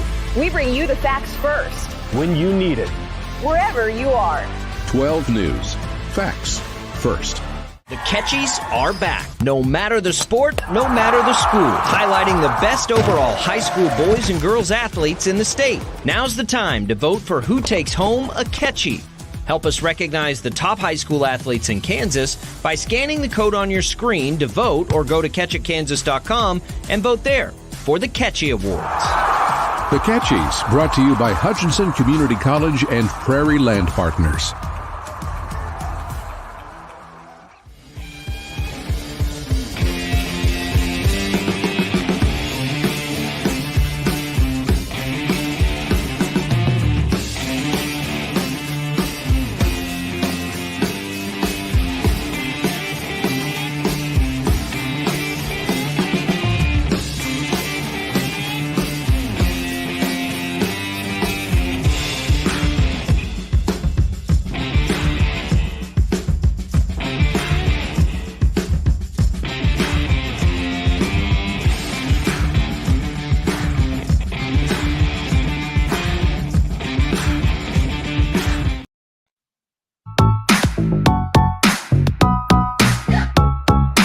Welcome back in, everybody. Don't forget you can win some HDO right now by texting the keyword TEA to the short code 20357. I want to tell you, too, that mornings at KFH, staff enjoys a great cup of coffee from Prairie Fire Coffee. Appreciate their support here on the program. Let's talk a little TBT, Tommy, as we get things underway at Charles Koch Arena. We get a big Aftershocks win. Never really any doubt there, 86-71. They move on to play Team Colorado, who disappointed us by beating the Kansas State alumni team. So Purple Rain is out. So we get no matchups yet of the alumni teams. And then you had a very dominating win by Florida TNT, a team that's been around for a long time. And that's who KU, Mass Street, will take on in the second round. Mass Street also a convincing winner in the first round. And we are an Aftershocks and Mass Street win away from a pretty wild atmosphere on Wednesday night, if we can get it done. So right now you've got, here's the schedule today, 6 o'clock, you'll get the Mass Street game. That's on a streaming service, and then on national television on FS1, you'll get the Aftershocks and Team Colorado. Following that, should start around 8 o'clock tonight. Should be a lot of fun, I think. But, all in all, here we go. Opening round in the books, and, we're off and running. Yeah, we're right there. I mean, Team Colorado looked really good. And so that's going to be a challenge, I think, for the Aftershocks. I'm still picking them. I mean, it's the home crowd, and they're the higher seed. I mean, I like the Aftershocks to win this regional and to move on, to be the winner out of this bracket. But I think it will be a decent, at least, task, I think, for them after seeing the way that Team Colorado played the K-State alumni team in that opening round and knocked them off. For Mass Street, they were able to get the win, and they jumped out to an early lead over the weekend against the Colorado State alumni team. It wasn't easy, though, down the stretch. I mean, they had to work for it. Colorado State didn't they didn't lay down. They didn't roll over easy at the end for that Elam ending.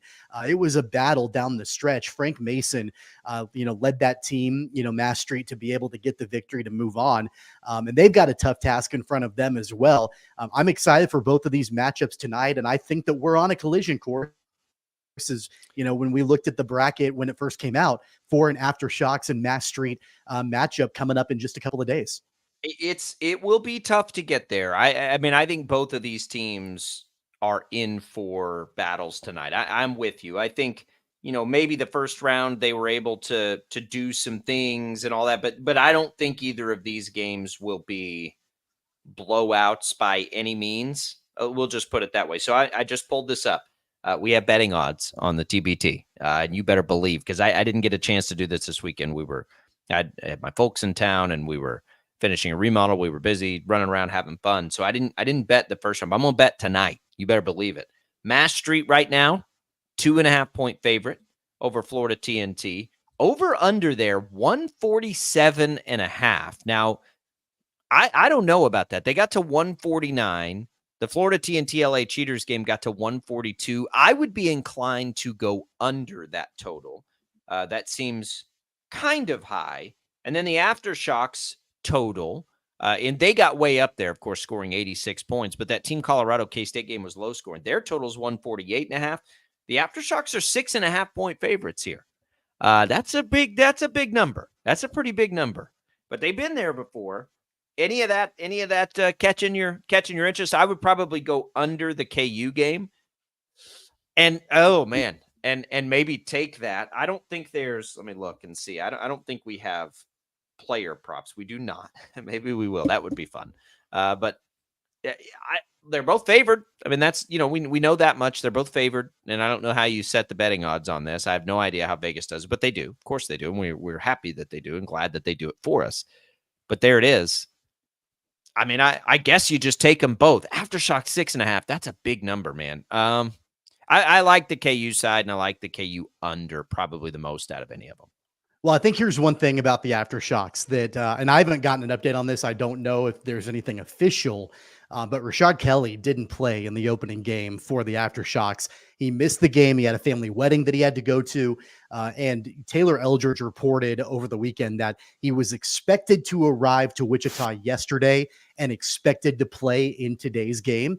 I had not seen confirmation about whether or not he actually will, but he would be, you would think, a player that can help right away on the front lines for the Aftershocks. So if he is in fact in town, and if he does in fact play in tonight's game, then that would, I think, strengthen that case that the Aftershocks, should cover that spread and be able to, take down that Florida team. So, knowing that, if that ends up being the case, then I feel more comfortable betting that spread. For me, it's kind of difficult because it's hard. You don't know, like, I don't really know hardly anything about the opponent. I don't really know a ton about how to bet games with the Elam ending. Like, I kind of go into it blind a little bit. Like, I'm just sort of like, I'm just kind of like crossing my fingers and hoping that I know what I'm doing if I'm betting these games. So I don't know. I mean, I might throw a couple bucks at it, but I'm not confident one way or another. I just know that if Kelly is able to actually, come in and contribute in tonight's game, that's going to help the Aftershocks quite a bit. Sure it will. How about the bucket on the Elam ending for the Aftershocks? Did you see that one yet? How it ended, the bucket on the ending, the oop, it was fantastic. Yeah. All right. So I would say this too. The crowds have been bigger. Let's see if we can get a bigger crowd out there tonight. There's less going on a Monday. I would imagine that it will be. And then if Wednesday gets here, that's going to be an environment that hopefully gets the appropriate hype, because it'll be a blast. It'll be a lot of fun. You've had a little trash talk from Marcus McDuffie to sort of set the tone for that. So we hope that's where it gets. Certainly, we'll have some fun with the betting. I'm going to just take them and hope that they cover their spreads. But if I do think that KU under is there, but the hope is we get that matchup. That's always been the hope. Some combination of two teams on Wednesday. If it happened, we'll talk more about this much later in the week. It'd be an 8:00 tip. What's your justification on the KU under? Like, why are you going that direction? Because experienced teams like Florida TNT held the opposition to 61 points. I mean, that I feel like the teams that do really well and have done this, they're usually a little better defensively, and neither of those teams blew that number out of the water. And in fact, the Florida TNT game didn't get there.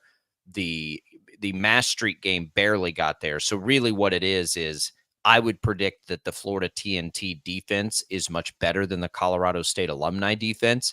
And so it'll just suppress that score a little bit. That would be the reason for me. I mean, go around and look around the other scores around the TBT. And I think as it goes along, it gets a little harder to score. But it's a little tricky for me because I couldn't sit and watch the games on Saturday. So I didn't see the style.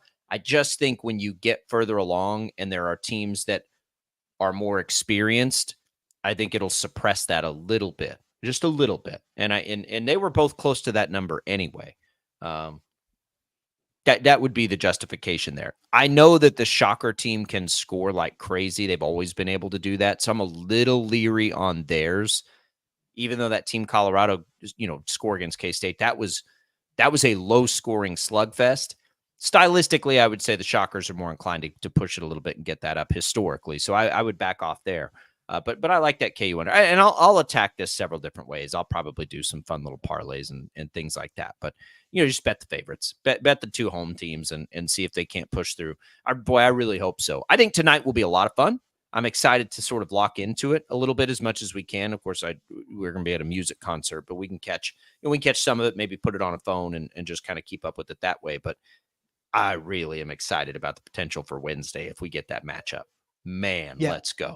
And it sort of seemed like, obviously disappointing that Purple Rain couldn't move on. Sort of seemed like outside of Jacob Pullen, there was really no offense for the K-State alumni team. When he wasn't on the court or when he didn't have the ball, there was really, no offensive production. So, would have been great to see all three of those teams, be able to move on and, have even a larger chance or larger opportunity to have local flavor on Wednesday. Now you're kind of down to just the Aftershocks and Mass Street. That's what we're looking for. And at least one of them, right? We'd like to have both, but at least one, and then at least one advancing on to that next round. We certainly want somebody to win this tournament overall. There's no question about that. But selfishly, let's get the local matchup, please. Like, that's what we all want to see. That's what we all want to see. It's what it's all been building up to. These are two incredible rosters. The Aftershocks, of course, have the experience. KU has added all the star power, and let's go. Let's get them in there at Charles Koch Arena.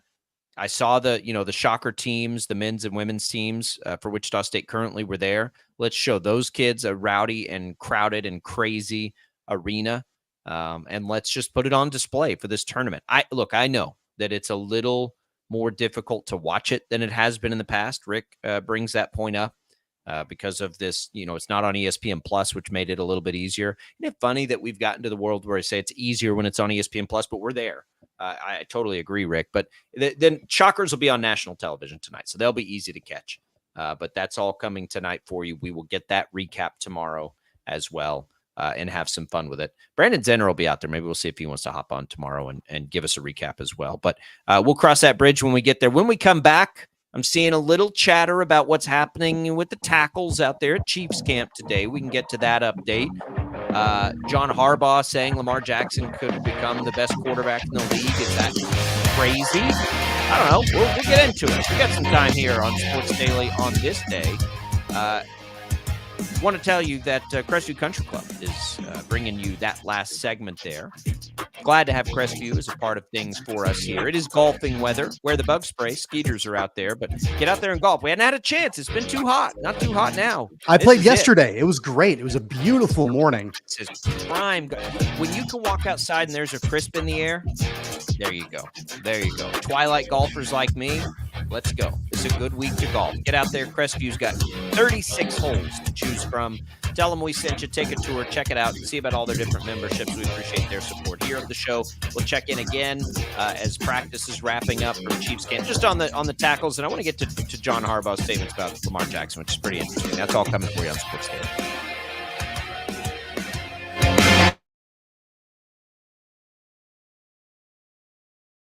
Start your day right. Start your day with 12 News This Morning. Get ready with Jake's accurate hour-by-hour forecast, so you'll know if you need a jacket when you walk out the door or an umbrella by lunch. Start your day knowing what happened overnight and what's happening now. Live, breaking news all morning long. And plan the best route to work and school with traffic from across Kansas. Start your day right. Start your day with 12 News This Morning on KWCH and KSEW. The cornerstone of Investigate TV is investigative journalism. Should this be better regulated? How big of a problem is that? We want to get answers. We want to teach you something. Should they be revoking these certifications? Should I be concerned? And it allows us to tell the best of the best stories and show them to you every day. Sometimes people tell us, I don't get it, it's just tea. But let me tell you, we are so much more than just tea. With more than 25 flavors, the possibilities are endless. Come on in and try them all for free to find your favorite or get us on the go for your busy lifestyle. And don't miss happy hour every day for half-price cups of tea. So the next time someone tells you it's just tea, tell them to come by and find out why we say drink tea, be happy. Clouds are not just the canvas of our imagination. They tell a story. Clouds affect the events of your day. Sometimes they growl, sometimes they inspire, but they're always the messengers of nature's mood written in the sky.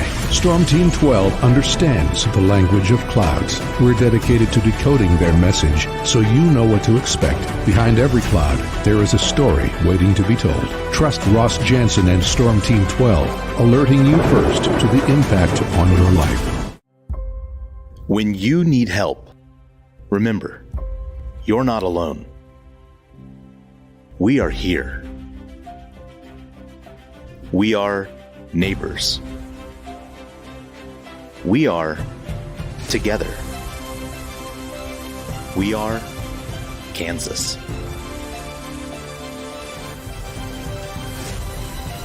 We are 12 News. They say it takes a village. Come together and support local businesses in our neighborhoods. When you contribute to local shops, more money goes back into the economy. Shopping local makes our state stronger. So give back to the communities you love and watch our businesses and communities thrive. Shop local and be Kansas proud. At 12 News, we know you're busy, which is why we're here whenever you need us. Anytime, any screen. With live breaking news. Critically hurt after an apartment. Storm Team 12 forecast. Snowing for many miles. And the stories you don't want to miss. The scene's still very active. Just search KWCH 12 News wherever you stream and catch up on the latest news of the day. All for free and on your schedule, hopefully making your day a little bit easier. And did I mention the Storm Team 12 forecast? 12 News whenever you want. Sometimes people tell us, I don't get it, it's just tea. But let me tell you, we are so much more than just tea. With more than 25 flavors, the possibilities are endless. Come on in and try them all for free to find your favorite or get us on the go for your busy lifestyle. And don't miss happy hour every day for half-price cups of tea. So the next time someone tells you it's just tea, tell them to come by and find out why we say drink tea, be happy. Determining fact from fiction. That's our full-time job. You need to have someone give you the whole story from every side. To help you when no one else is listening. You need someone to put you first. That's what we do. We bring you the facts first. When you need it. Wherever you are. 12 News. Facts first. The Catchies are back. No matter the sport, no matter the school, highlighting the best overall high school boys and girls athletes in the state. Now's the time to vote for who takes home a Catchie. Help us recognize the top high school athletes in Kansas by scanning the code on your screen to vote, or go to catchitkansas.com and vote there for the Catchie Awards. The Catchies, brought to you by Hutchinson Community College and Prairie Land Partners.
All right, welcome back, everybody. Sports Daily here on KFH. Glad to be with you on this Monday. We appreciate TJ Cleland checking in from 12 News out there at Chiefs Training Camp. You can, of course, see the program now on 12 News Connected, and you'll be able to see video interviews on the show on that video stream. We're excited about that. Good opportunity to test that out, and here we go. We're rocking and rolling, getting things ready to roll, getting ready for football season. We say this all the time. We're sort of just throwing a runway out there to get you ready for the start of football season and be rocking and rolling and everything else.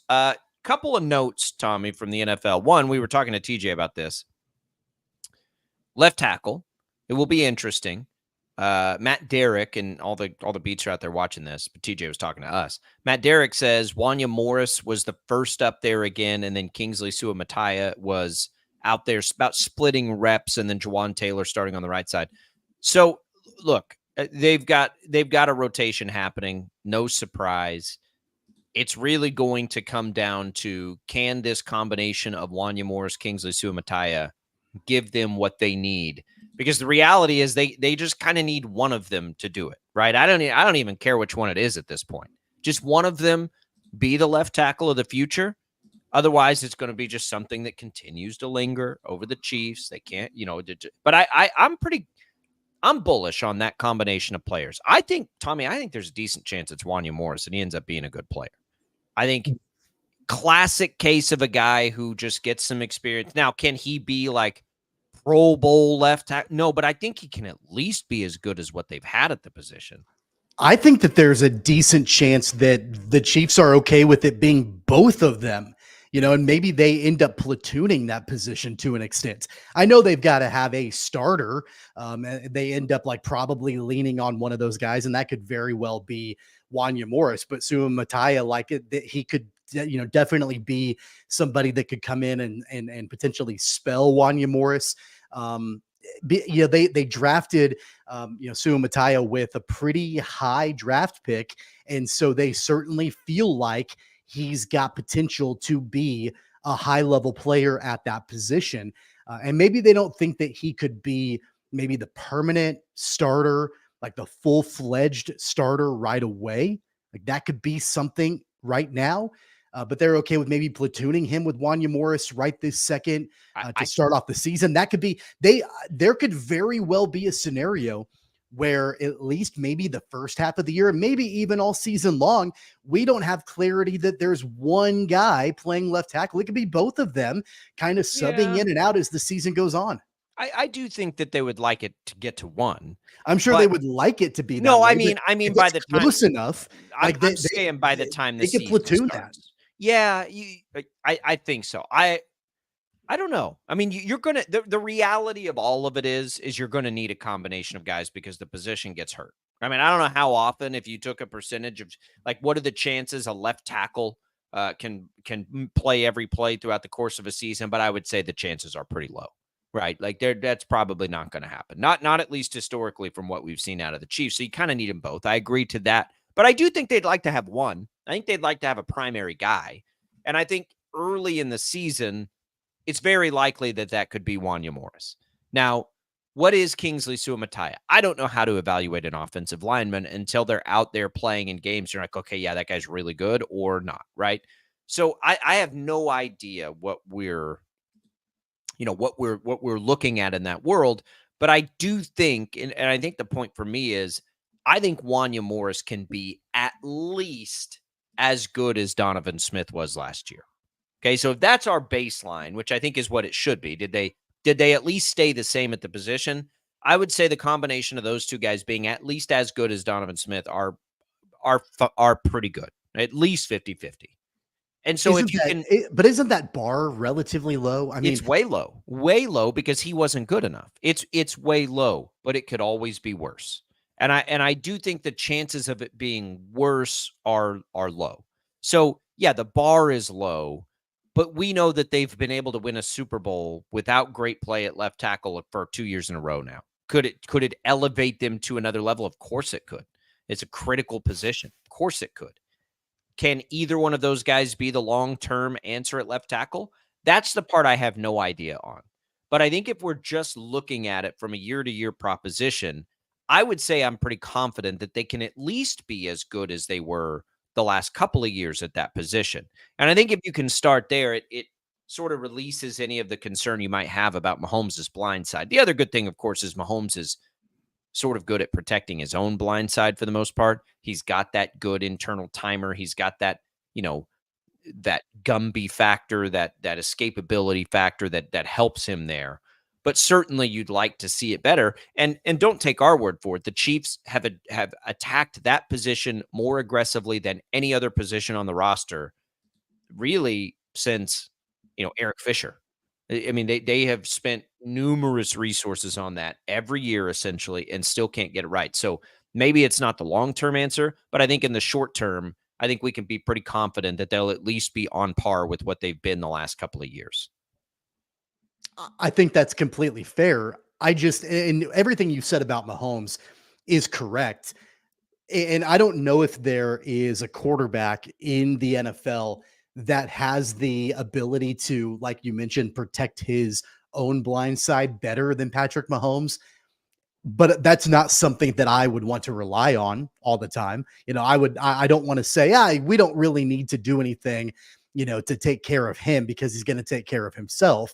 So we don't need to worry about whether or not left tackle is going to be effective or not, because Mahomes will take care of it. He can escape anybody. He's going to be okay. I do think that you've got to make sure, and I'm not saying that the Chiefs haven't done this, but it has been a revolving door at left tackle. You've got to make sure that whether it's Wanya Morris or Kingsley Suamataia, that you feel at least relatively confident that they are at bare minimum competent, at bare minimum capable of doing what they are needing to do to be able to protect Patrick Mahomes on the blind side when, and it's not an if, it is a when, there's going to be a situation that it's needing to be done.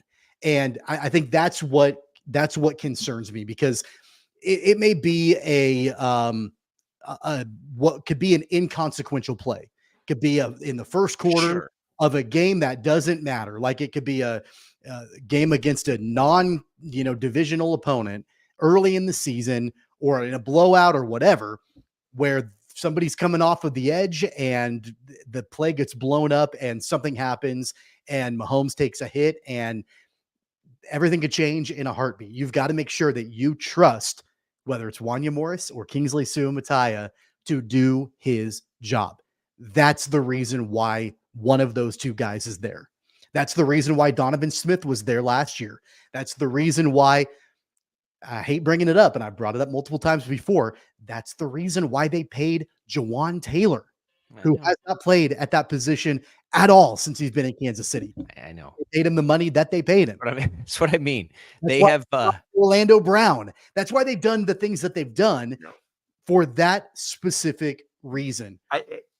You don't have to convince me. These are the reasons that I've said on many of the free agents that you got to kind of let them go, because you have to bring Humphrey back. You have to bring Trey Smith back. They're going to have to find what the post Joe Thuney life looks like. Like the line will continue to be a priority, but Wiley's gone now. So you've lost some of the depth. So at worst, you need some of these guys to step in and be depth pieces. Right. At worst, you need Morris and Suamataia and Jawan Taylor and Lucas Niang. You need all these guys to be able to at least provide depth, but you're going to have to, you hope that you can bring most of the interior back. Who knows what the appetite on Thuney is? It's going to be a continual need for the Chiefs, as it is really any team. The problem is you've spent so many years trying to get left tackle done that if you don't get it done, now it also adds to that. And then you get into a season, because why did the Chiefs lose the Super Bowl that they lost? Offensive line play, 100%. So just don't ever forget that when you have all of these other things and look at all these bells and whistles to the offense and all these amazing things, and here we go. If you can't protect Mahomes, none of it matters. And we saw that in the Super Bowl. And that's a great example. And that's the ultimate example, because, you spent, and I don't disagree with you, and I just mentioned this, you talked about how Mahomes is great at protecting his own blind side, his escapability, his Gumby-like, et cetera. That's all true. But the Super Bowl against Tampa Bay is a perfect example of him not being able to do that himself all the time. He's one man. He may be amazing. He may be the greatest quarterback when it's all said and done to ever do it, but he is still one man.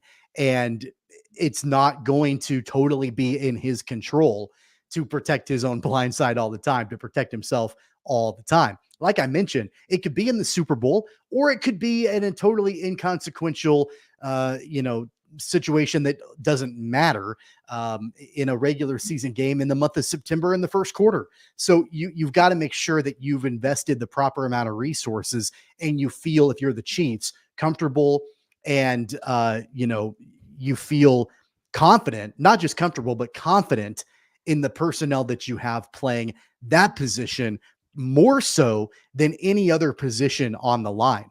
It's interesting to me that the Chiefs have guys that I think they feel supremely confident in Creed Humphrey, Trey Smith, probably even Jawan Taylor on the right side, Joe Thuney. I know he's battled some injuries. They've got players that they feel absolutely confident in, but the position that is maybe the most critical on the line, it's just been a revolving door. I would argue it's probably the most difficult position to feel confident in on the line, but it's the one that they probably feel the least confident in. Right. And the one that they've had the most trouble with over the last 4 or 5 years getting a solid handle on. And the chances that they can bring Humphrey and Trey Smith back will depend on those guys. They're two of the best in the business. So, they may price themselves out. There just could be a lot of holes on this line. They have to be able to get left tackle right so they can focus other places. Real quick, TJ Cleveland just texted me from camp. Xavier Worthy was illness. So nothing to be concerned about there if you're a Chiefs fan. We did not have time to get to this. We'll try to get to this tomorrow. Basically, on the Lamar Jackson, and why you'll see him in the news all day long, is John Harbaugh, just sort of went on and on and on and basically said, the goal is to make him the greatest quarterback to ever play in the history of the NFL. I have no issue with that. Cue Chiefs people being wildly offended by that. That'll be coming today, but we can get into it tomorrow. We'll run out of time here today too. But I do think it's an interesting comment. And Lamar Jackson's place in all that, I also think is very interesting, by the way. IHOP Hotline, we had TJ Cleveland on it of sorts. 869-1240, but it was a video version of it, which we're excited to bring to the table. So if you missed any of that, go to Facebook, go to YouTube.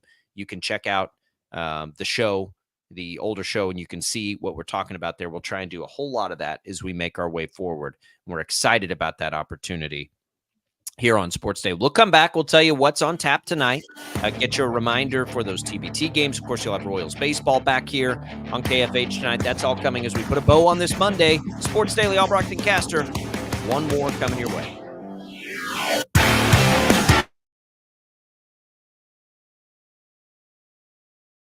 Start your day right. Start your day with 12 News this morning.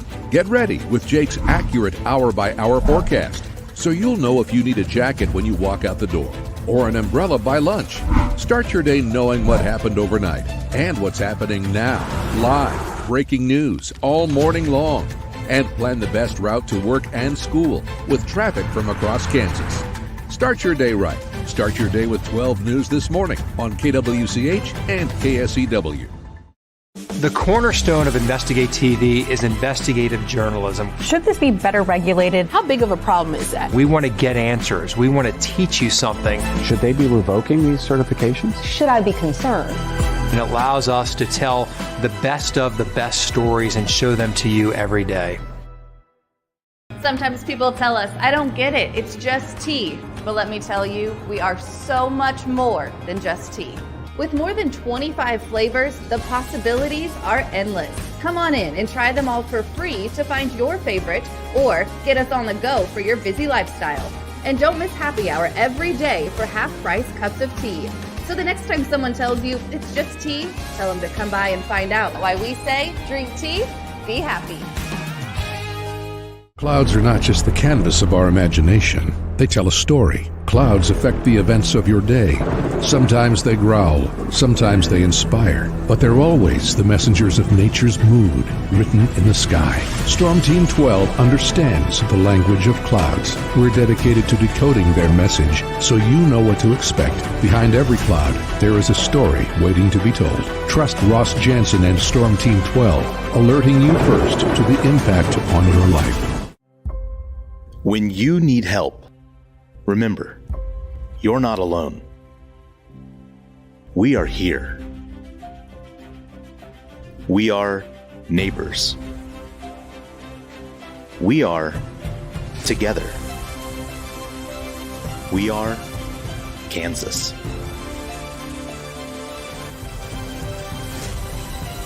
We are 12 News.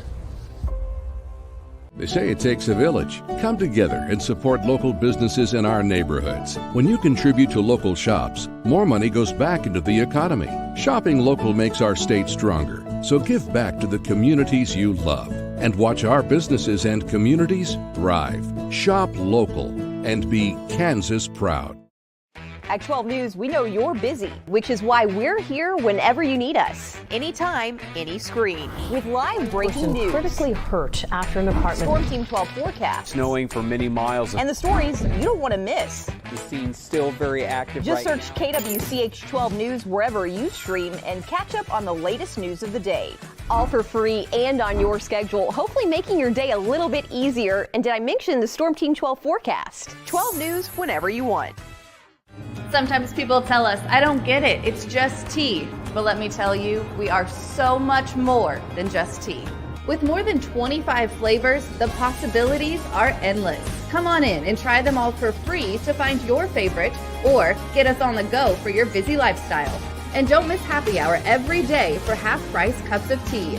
So the next time someone tells you it's just tea, tell them to come by and find out why we say, drink tea, be happy. Determining fact from fiction. That's our full-time job. You need to have someone give you the whole story from every side. To help you when no one else is listening. You need someone to put you first. That's what we do. We bring you the facts first. When you need it. Wherever you are. 12 News. Facts first. The Catchies are back. No matter the sport, no matter the school. Highlighting the best overall high school boys and girls athletes in the state. Now's the time to vote for who takes home a Catchie. Help us recognize the top high school athletes in Kansas by scanning the code on your screen to vote, or go to catchitkansas.com and vote there for the Catchie Awards. The Catchies, brought to you by Hutchinson Community College and Prairie Land Partners.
All right, that's it, everybody. Glad to be with you. Okay, so here on the network tonight, we've got Infinity Sports Network programming, including Bob and Jeff here locally from 2 to 4.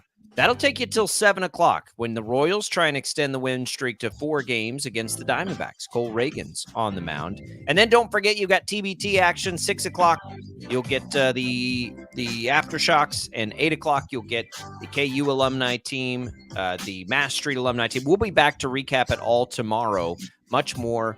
Chiefs training camp well underway. You can watch TJ Cleland's reporting. We checked with him a little earlier. That's coming up throughout the day on 12 News. All kinds of good stuff, including Clark Hunt. So if you want to know if they're coming over to Kansas, maybe we get a little clarity there. See you tomorrow, everybody.